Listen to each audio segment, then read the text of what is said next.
Cisco have just announced Email Security Async 12.0 release.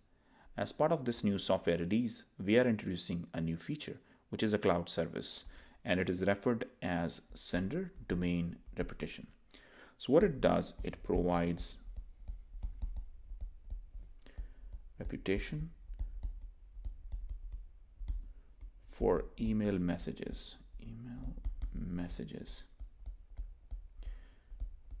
And that's done based on sender's domain and with some additional attributes. We'll go over this when we talk about how this feature works.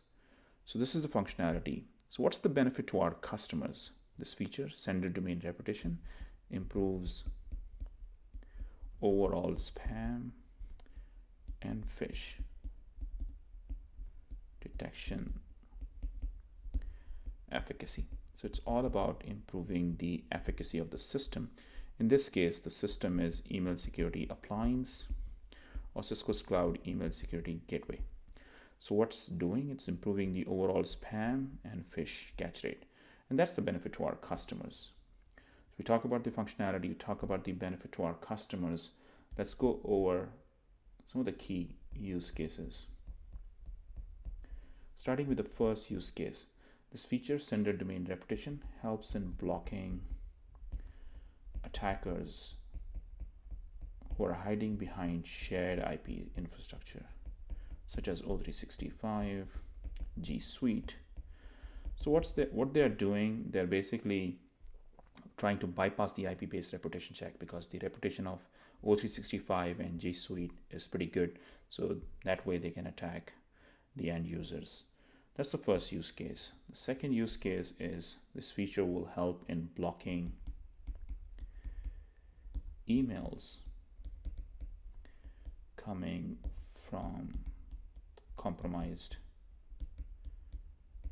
accounts.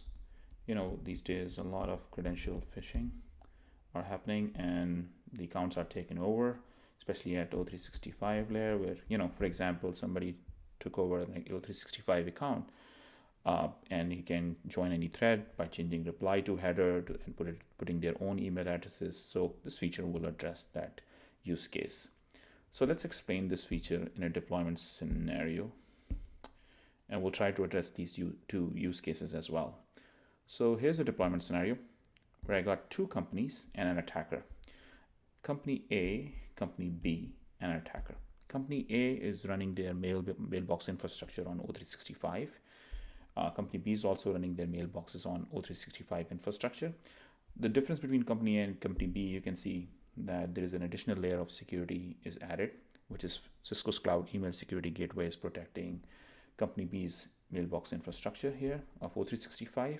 Cisco's Cloud Email Security Gateway gets its threat intelligence from Talos. It's like a cyber threat intelligence cloud where it gets all the threat intelligence like file-based reputation, URL reputation, many other things. And then finally we have an attacker who's using two sources to attack or phish the end users. Like one, he's using someone's mail server for sending spam and phish. This mail server is open, so it has a bad IP reputation. And this attacker also have an O365 legit account. So let's start with the first use case. Just use the red pen here. This use case is more about blocking attackers who are hiding behind shared IP infrastructure. So of course, let me explain you the first concept of IP-based reputation, and we'll go over the first use case again. So in the case where we have this attacker, for example, user X is being attacked by this attacker in Company B, and user X is the target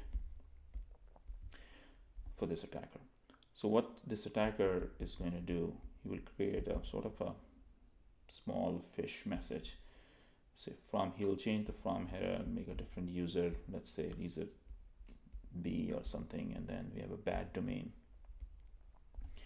He attaches a malicious URL in the message. That's a small phish message. And then he uses this mail server and press the send button here. So the first step is going to do this MTA mail transfer agent will establish a connection with Cisco's Cloud Email Security Gateway, SMTP connection. where the first layer of defense will kick in, and which is in general term is IP-based reputation will kick in, and in Cisco's terminology is sender-based reputation score. So what Cloud Email Security Gateway will do, it will look into the IP address of the MTA. This MTA will do a PTR record lookup and will send this information to Talos, asking what's the reputation of this originating MTA. Talos have many ways to find out the reputation of this MTA. They look into volume of email messages, they also look into some spam submission. There are many factors they factor in. Of course, this mail server was open for sending spam and phish. Talos will provide a negative score. Hence, this connection will be blocked at the connection level. The SMTP connection will be blocked here. The connection will not be even established, and the message will not be able to pass through different engines. It will be blocked at the connection level. And that's the basic concept of IP-based repetition. It will not look into header, URL, or anything. It will be blocked at the connection level. And now, coming back to the first use case, which I mentioned about like blocking attackers who are hiding behind shared IPs like infrastructure like O365, G Suite. These attackers, once they get blocked here, they use O365 or G Suite, because these guys have Microsoft and G Suites. They have positive IP-based reputation. They will be easily be able to pass this reputation check. So in this case, let's take an example. This attacker uses the same mail message, and this time he uses O365 account to send this message. So similarly, O365 will establish a connection with Cloud Email Security Gateway, where similar procedure will happen. It will look into the IP, will do a PTR record, lookup, and will query Talos. And in response, Talos will provide a positive reputation or neutral score. Because of Microsoft is a big entity, their IP addresses of MTAs have good reputation. So this connection will be established, and the message will be able to pass to the next level of engines.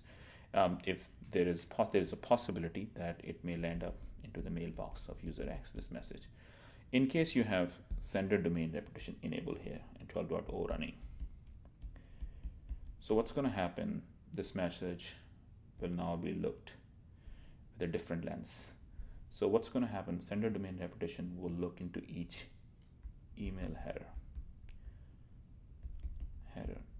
and analyze the domain, like envelope from to, reply to. Headers will be looked, and the domains will be analyzed. It will also look into hello or elo commands from incoming server. It will also look into sender policy framework, DKIM, DMARC information as well. We'll also look into domain age. So all this information will be looked and analyzed. So once the message passed through sender domain repetition, what's the functionality it will do? It will send this information, all the header information, hello, elos, SMTP command information, domains, all this information will be sent to Talos. Let me use a different pen so I can explain it. This information will be sent to Talos, asking for sender's verdict. What's the verdict for this sender? So the verdict, we have like 7 types of verdict, starting from awful to, this time we have terminologies, then scores, poor, tainted, to all the way to good. So Talos will look into many combinations like domain age information. I can give you a small example where the from header have a cisco.com domain, which is like old domain, and then reply to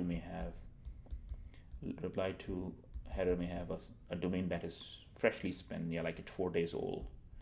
So if this combination come up, the Talos will analyze the combination and can provide awful sort of a verdict, because this looks like a bad or phish message. So these information, the verdict will be provided at the Cloud Email Security Gateway level, where the user can configure the actions like blocking, quarantine, depending upon the user's policy, depending on content filter or message filter level.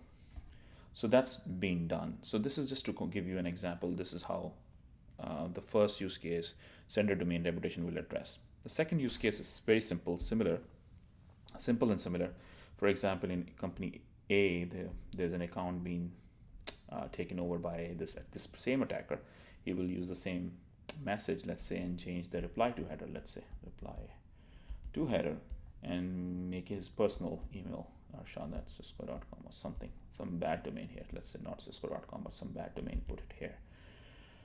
Now this message will go through the same steps, like step connections will be established, SPR check will pass through, sender domain repetition, and then talos will be sent about this, the combination of headers, domains, and in response talos will provide in a verdict like a poor, and then it can be blocked. So that way this second use case will be addressed. So at a very high level, we're analyzing the domains, we're analyzing the hello and elo commands, we're analyzing SPF, DKIM, mark information, we are looking into domain age. A lot of combinations are looked at Talos level and will provide the verdict to the cloud email security gateway or email security appliance, and where the actions can be taken. So hopefully it was useful, and looking forward for your feedback. Thank you.